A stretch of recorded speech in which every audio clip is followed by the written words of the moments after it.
الحمدلله والصلاة والسلام على رسول الله. تر حمد صلاة و سلام وروسته د اسلام د سیاسي نظام ماضي، حال او مستقبل. د اسلامي امت ماضي، اوس او راتلونکی سیاسي وضعیت هغې الوتکې ته ورته والی لري چې پرواز وکړي او خپل سعودي سیر بشپړ خو په ماشین کې د خلل له امله په سقوط منتجه شي، مګر وروسته بیا ورته انجینران راوغوښتل سي دوباره یې ترمیم او پرواز ته اماده کړي. دلته ځینې افراد دي چې د الوت په وړاندې خنډونه جوړوي. همدغه د اسلامي امت حال دی. نبوي مبارک دور د عربو په جزیره کې د بتپال جاهلیت د نړېدو او د راشده خلافت د وخت د سترو سیاسي ځواکونو د روم و فارس د پرځېدو سبب شو. په درې وچو اسیا، افریقا او په نیمې اروپا د اسلام جنډه ورپېده او د اسلام سیاسي واکمني پرې حاکمه وګرځېده. مګر څه وخت چې خلافت په ملوکیت بدل سي، په امت کې د زوال پیلامه رامنځته شوه. ورو ورو دغه رنځ زیاتېده تر دې چې چنګیز خان او هولاکو خان عباسي سلطنت ونړاو. په 1940 میلادي کال په ترکیه کې د عثماني خلافت په نړېدو سره د اسلام سیاسي واکمنۍ ته د پای ټکی کېښودل شو. په ټول اسلامي نړۍ کې له ختیځ نه تر لویدیځه خپلواک سیاسي دولت شتون نه درلود. په ټول امت د شرق و غرب کفري ځواکونو تسلط پیدا کړ او اسلامي امت د غفلت په درانه خوب ویده کړ.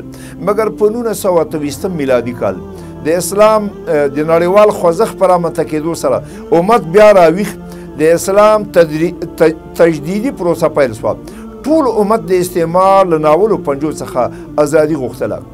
د ډېرو سترو سرخندونو، کړاوونو، مهاجرتونو، لوږو، تندو تګاللو وروسته الحادي او لادینو ځواکونو ته شرمېدلې ماتې ور په برخه کړه او زیاتره هیوادونه د استعمار له پنجو څخه آزاد، مګر متاسفانه چې د دوی د سپکو غلامانو په پنجو کې راګیر پاتې سو.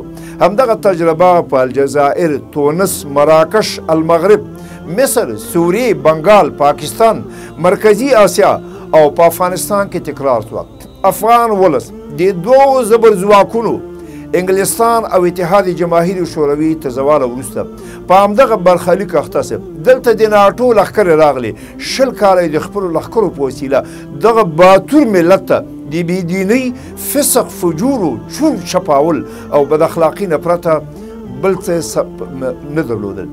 د لویدیځو لښکرو د تنبیدو لپاره عام ولس او زموږ د ملت معصوم بچي، د ملت عظیم الشانه معنوي پانګه، غازیان، عالمان، قاریان او حافظان په شهادت ورسېدل. مګر د هغوی وینو رنګ راول، د دښمن عسکري ځواک ونړېد. دغه باتور ملت ماضي او حال دی.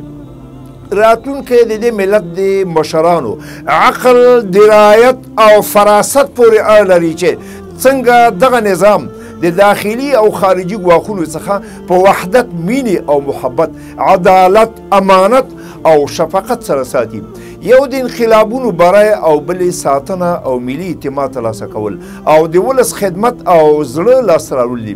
د ملت د مستقبل او راتلونکي په باب عاقلانه تصور چې نړیوال وضعیت، ګاونډیان او د خپل ملت وضعیت سم تحلیل سي او بیا د داسې یو نظام د اساس ډبره کېښودل سي چې هم مو دیني ارزښتونه ساتلي وي او هم مو ملت یو موټی او په اعتماد کې اخیسته وي او نړیوالو ته مو د اسلام د سیاسي نظام بیلګه وړاندې کړې وي چې په نړیواله سطحه یې ساری نه وي او یو داسې مضبوط نظام مو په پښو درولی وي چې ټول ملت پکې خپل ځان وګوري او هېڅوک نه له داخل او نه له خارج څخه د مقابلې وس له ځانه سره ولري.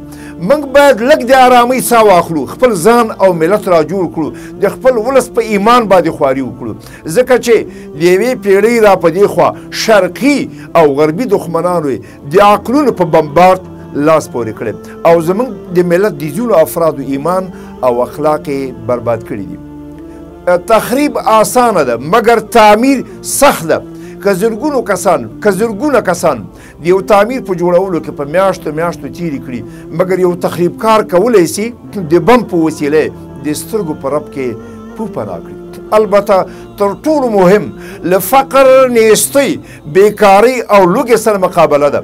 که زموږ ملت له دغې تنګسۍ راووځي نورې ستونزې به انشاءالله په خپله حل شي. سبحانك اللهم وبحمدك أشهد أن لا إله إلا أنت أستغفرك وأتوب إليك.